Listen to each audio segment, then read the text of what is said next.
Tao vì lên cho cái cả con tay này. Tao không lên.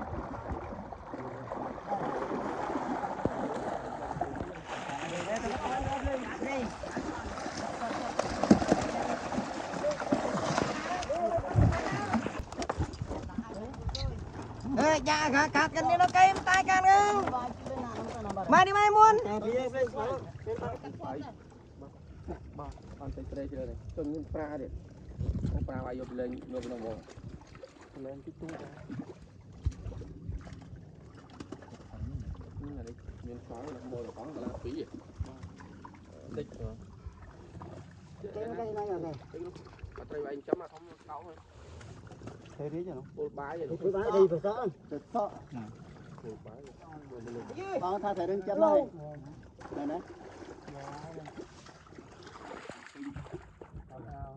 Mình còn can lưng soi đấy. Can còng này. Ờ, giờ là ăn còng đây. Hỏi 30 mốt. Tay trẻ đây rồi, đạp sinh một thấy mà sao tiêm. Chân lấy như tôi bây giờ mình chạy đi bao.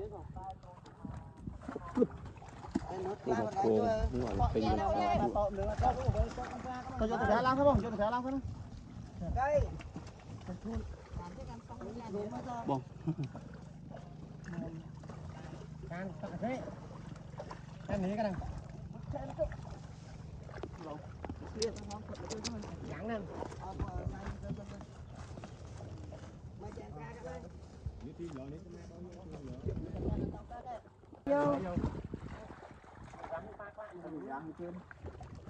Nhớ cái đấy à?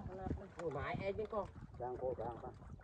Anh ăn tục khỏi rồi, cũng bà anh mà buông lại tục.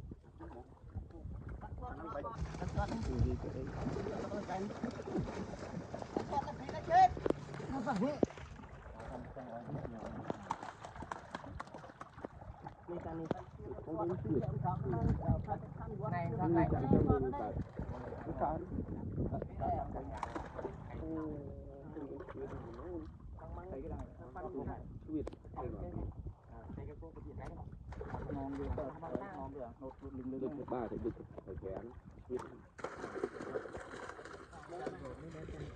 Đây là nó đây. Nó cây lưỡi nó có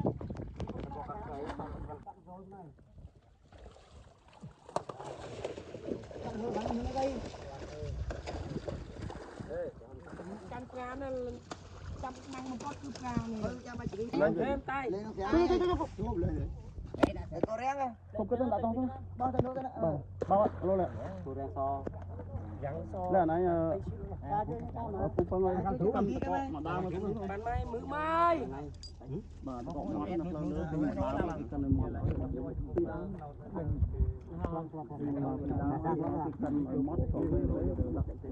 thấy thế đó cái này ba này thấy nó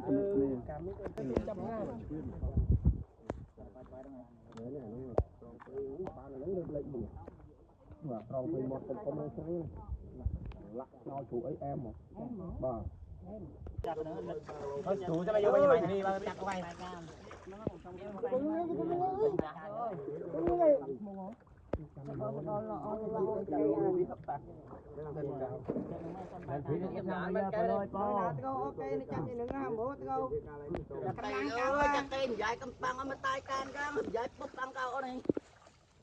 Mùi ăn này ăn ơi.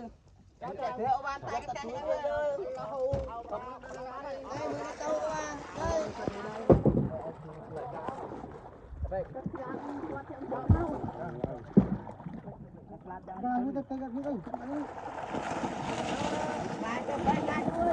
Đây rồi.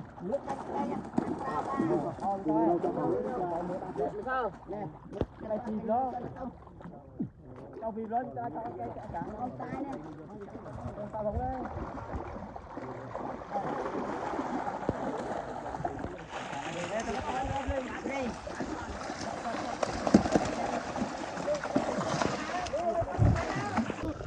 Vô mày.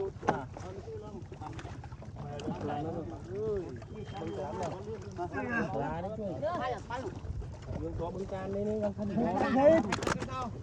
Đừng lo cắm đấy, chú cắm đấy chứ. Đúng, máy, cô máy pin.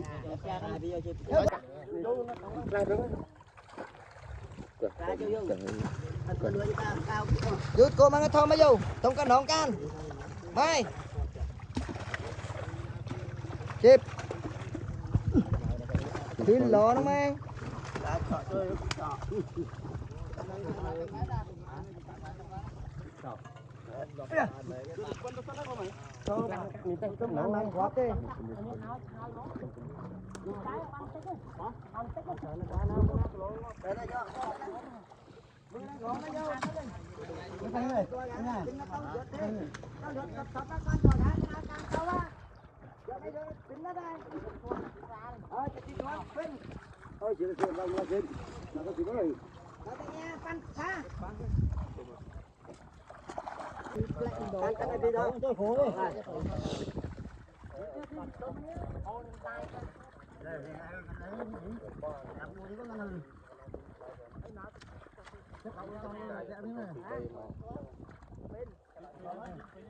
Mà chia cá mà cho ăn phim.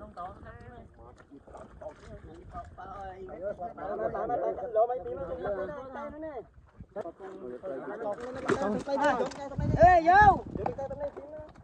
Đâu đâu. Bắn ra đó. Biên cây á, biên cây á. Makan sorka, ya lebih ya, makan sorka. Gua sorka. Cắt gói chui.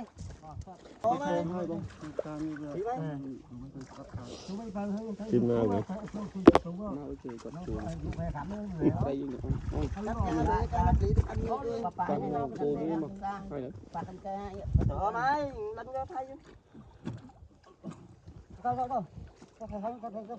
Phải chui cái nó play từ tay mình cầm tay luôn. Con này vô đây là ai đi thăm con này nhá. Alo.